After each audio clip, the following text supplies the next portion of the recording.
What's up, fantasy managers? Welcome back to another episode of the First Pitch Podcast, brought to you by PitcherList.com. My name is Jake Crumpler, and I'll be your host for this edition of the podcast. You can follow me on Twitter at Jake Crumpler, and you can find all of my work at CrumplerBaseball.com.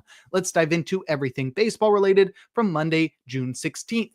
Let's start it off, as always, with the transactions, injuries, news, and notes from around the league, kicking things off with the bad news, as starting pitcher Lance McCullers Jr. was placed on the 15-day IL with a foot sprain. Man, this guy is always injured, cannot catch a break, but hopefully it's short because it's not arm-related, which is something that's been an issue for McCullers throughout his career. So foot-related injury, hopefully short stint on the IL for Lance McCullers Jr. In a corresponding move, Jason Alexander was recalled from the minors, and he will start today in Sacramento against the A's. Our other IL placement involves starting pitcher Cade Povich, who was placed on the 15-day IL with hip inflammation. Very unfortunate for Povich, but hopefully just a minimum stint on the IL for the southpaw. Colin Selby was recalled from the minors in a corresponding move, but the rotational replacement for Povich remains unclear in Baltimore. In terms of transactions, starting pitcher Logan Gilbert, who was out with a flexor strain, was activated from the 15-day IL to start versus the Red Sox. He tossed 5 innings, allowing 3 hits and 2 earned runs while walking 1 and striking out 10, inducing 21 whiffs to earn the gallows pull alongside 36% CSW and 84 pitches. So Logan Gilbert did not miss a beat, came back and was dominant against the Red Sox without Rafael Devers. Designated hitter Giancarlo Stanton was activated from the 60-day IL. He had missed the entirety of the season thus far with tendonitis in both of his elbows. Only Giancarlo Stanton could pull that off, but he made his season debut on Monday. Pablo Reyes was designated for assignment in a corresponding move, but Stanton should be the Yankees' everyday DH moving forward. And our last transaction involves first baseman Michael Toglia, who was recalled from the minors. He'll be the Rockies' everyday first baseman moving forward. Keston Hiura was designated for assignment in a corresponding move. And in terms of news, starting pitcher Justin Verlander is expected to be activated from the 15-day IL tomorrow to start versus the Guardians. He had been out with a pectoral strain, and catcher Joey Bart is expected to be activated from the 7-day IL today. Obviously, he was out with a concussion because he was on the 7-day IL, but he will return to being the Pirates' everyday catcher.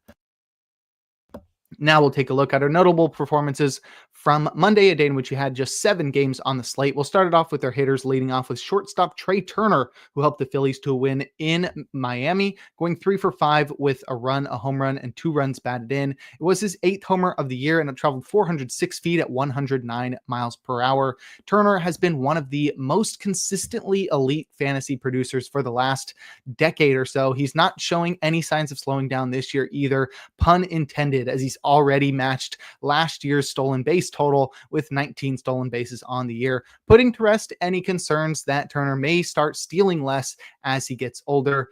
Turner should once again eclipse 20 homers while easily surpassing 30 steals this year. And I've been thinking quite often that it's about time to start asking the question about Turner's Hall of Fame trajectory. He likely won't have the counting stats when all is said and done, but his per game production has boosted his WAR to an already impressive 44 mark, according to Fangraphs.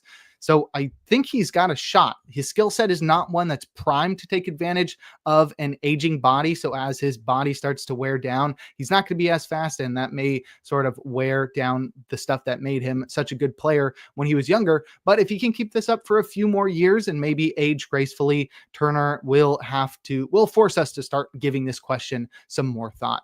Next, we have catcher Adley Rutschman, who did all he could, but the Orioles lost in Tampa Bay. He went 1 for 4 with a run, a home run, and an RBI. It was his 8th homer of the year, and it traveled 357 feet at 101 miles per hour.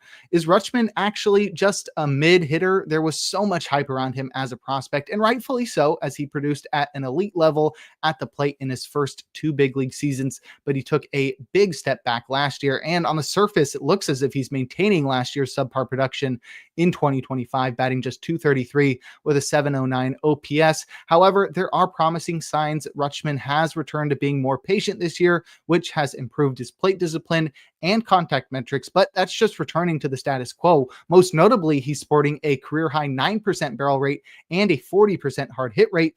So with better luck moving forward, Rutschman should return to his previous elite form at the dish and has now laid the groundwork to improve beyond that level. I'd be buying low on Rutschman everywhere.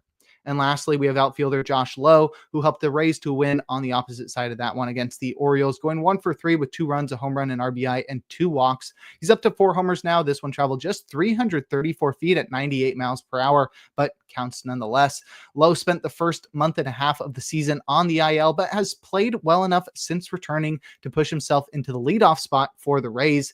And there's room for improvement already on his 241 average and 724 OPS to go with his 4 homers and 4 steals, because Lowe is sporting a career high 49% hard hit rate and has noticeably improved contact metrics. And I say noticeably like that because he's really improved them. He's gotten a lot better in the contact department, but unfortunately, Lowe is hitting everything on the ground, leading to a career low barrel rate. And Josh probably knows something about being a career low, but I think he'll ultimately figure out how to lift the ball more to reach a more sustainable amount of power moving forward. And even without the launch angle adjustment, StatCast suggests Lowe's been very unlucky and will only improve with natural regression moving forward. So I think it's time for him to make up for last year's underperformance with the way that he's been playing thus far. It's looking rosy for Josh Lowe moving forward. But if you'd like a breakdown of other notable hitting performances from Monday, check out the daily Batters Box article over on PitcherList.com. Now I'll head to the mound and check out some notable starting pitching performances, opening with Sandy Alcantara, who did all he could, but the Marlins lost to the Phillies. He tossed 5 innings, allowing 5 hits and 2 earned runs while walking 1 and striking out 5, inducing 12 whiffs with 30% CSW across 100 pitches. And that's now 3 straight pretty solid starts for Alcantara, and I'm sure you're wondering the same thing I am. Is he back? Nick would point to the command of his heaters and the lack of success on his changeup as clear signs of Sandy not being back, and I sadly have to agree with this hypothetical Nick. Sandy returned 78% strikes with his sinker, but the pitch was poorly located and was hit hard all day, leading to one of the 2 homers he served up. The other homer came against his slider, which honestly is the real silver lining of this start. Sandy upped its usage, the slider's usage, and deployed it to steal 10 called strikes for 52% CSW. And it really took the pressure off his 4-seamer and changeup from needing to be strike pitches. So instead, he threw them out of the zone and got few chases, but it still all came together for 5 frames of pretty solid production as Sandy's battle with his control inflated his pitch count and prevented him from going deeper than 5 innings. I'm still on the fence with the Braves up next, but I'm probably going to go for it if I'm just being risky, just because I love Sandy. I'm gonna put my faith in him. Next, we have Ryan Pepio, who helped the Rays to win versus the Orioles, tossing 8 innings, allowing 4 hits and 1 earned run while walking 2 and striking out 11. He induced 18 whiffs with 40% CSW across 98 pitches, and that CSW mark earned him the King Cole as he led baseball with 40% CSW. And dang, Pepio, go off. His heater was insane in this one, despite returning the only run on his ledger via a homer. The 4-seamer induced 8 whiffs for 41% CSW as he paired it effectively upstairs with a low changeup that returned 6 whiffs and 37% CSW, while he threw his slider for 92% strikes, accompanied by an increased usage in his cutter, which also returned 92% strikes. Pepio continues to get better as the season wears on, and to see him find so much support for his already elite heater gives me confidence that he'll be an ace in no time. Pepio gets the Tigers next, and I'm definitely starting him there. And lastly, we have Jose Soriano, who helped the Angels to win in Yankee Stadium, tossing 7 shutout innings, allowing just 6 hits and 1 walk while striking out 6. He induced 14 whiffs with 29% CSW across 101 pitches.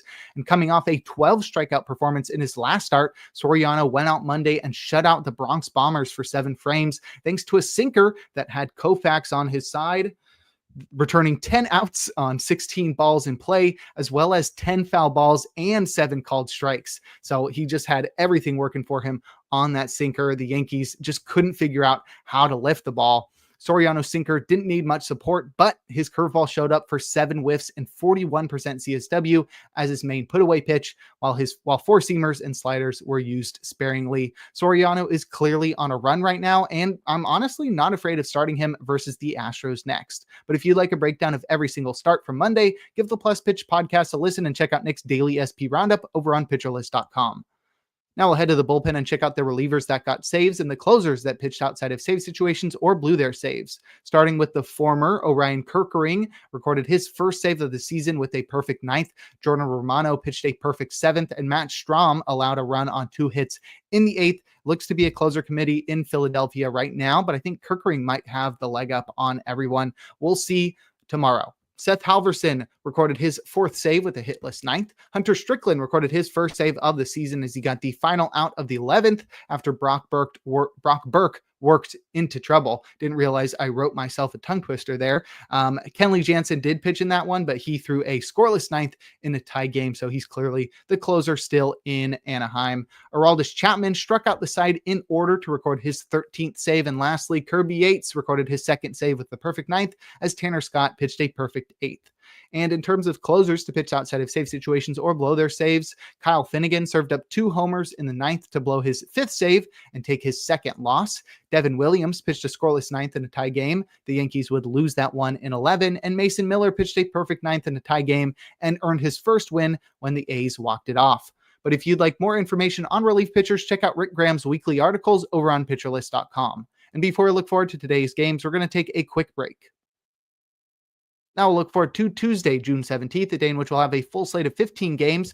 My matchup of the day is Spencer Schwellenbach versus David Peterson. Got an intra-division matchup as we get the Braves versus the Mets. It should be a pretty good matchup just by those teams together, but this pitching matchup makes it even more enticing.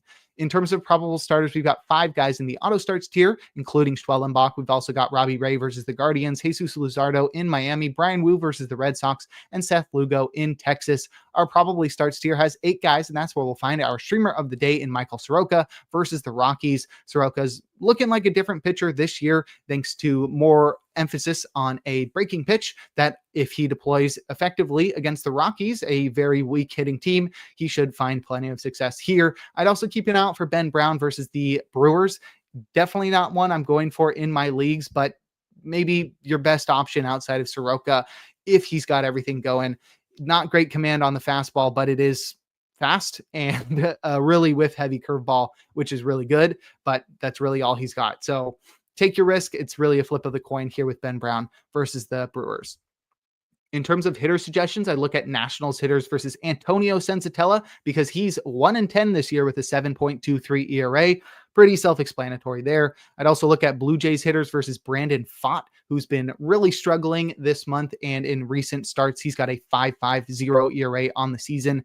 I'd also look at Twins and Reds hitters in Great American Ballpark. It's one of the best offensive ballparks in baseball. We'll see David Festa square off against Andrew Abbott in that one. And lastly, I'd look at Astros and A's hitters at Sutter Health Park. That park has been playing very offensive friendly this year. We'll see Jason Alexander versus JP Sears in this one, neither of whom have an ERA below 5.